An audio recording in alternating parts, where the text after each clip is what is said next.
हाँ इल्लिದೆ. So it has completely tangled on my hand. Hello everyone, this is me Muhammad Umar, a rescuer from Mysore. I've got a call from a nursery next to Launch 29, which is on Ring Road, Vijayanagar, second stage, reporting there's a snake inside their nursery. So let's find out what snake we have there, and once reaching I'll continue the video. So guys, I've come here to the nursery here. Madam, elle ಕಾಣಿಸ್ತಿದ್ಯಾ?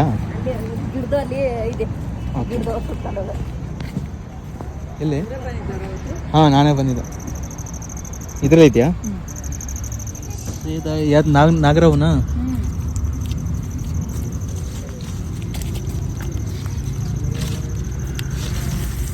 ಹಾಂ, ಇಲ್ಲಿದೆ. ಹಾಂ, ಆ ಕಡೆ ನಿಮ್ಮ ಕಡೆನೇ ಬರ್ತಿದೆ. So we have a snake there. ಎಲ್ಲೈತೀಗ? ಇಲ್ಲ ನೀರಾವು ಇದು.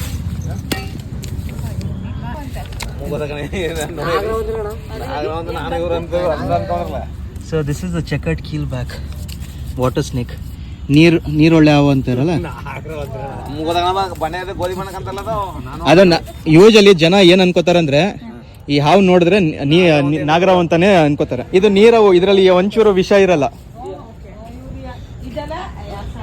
ಇದರಲ್ಲಿ ಇದು ಕಪ್ಪೆ ಎಲ್ಲ ತಿನ್ನಕ್ಕೆ, ಇಲ್ಲೆಲ್ಲ ನೀರ್ ಹಾಕ್ತಿರಲ್ಲ, ಅದ್ ಕಪ್ಪೆ ಇರತ್ತೆ ಅಂತ ತಿನ್ನಕ್ಕಂತ ಬರುತ್ತೆ ಇದು. ಆದ್ರೆ ಇದು ಭಯಂಕರ ಕಚ್ಚುತ್ತೆ. ಇದು ಈ ಒಂದು ಹಾವು ಇದೆಯಲ್ಲ ಭಯಂಕರ ಕಚ್ಚುತ್ತೆ, ಆದ್ರೆ ವಿಷ ಇಲ್ಲ.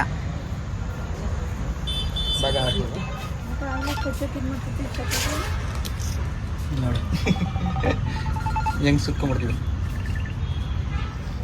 So it has completely tangled on my hand. It is about to bite because this is kind of a snake where it usually bites.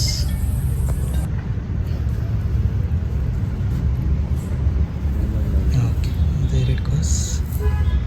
So guys, I'm releasing the checkered keelback here. It might fall now. Okay, there it is. And this is the surrounding area, like this is the place, and I rescued the snake right like 20 meters or 30 meters from here, because since it is a checkered keelback, this surrounding is very much suitable for the snake, and leaving the snake leaving the snake very far away doesn't make any sense for the rescue, because since it is a non-venomous snake. So that's it for today guys, and if you guys like the video, like the content, then do follow me and share it with your friends and family. Until then, see you next time.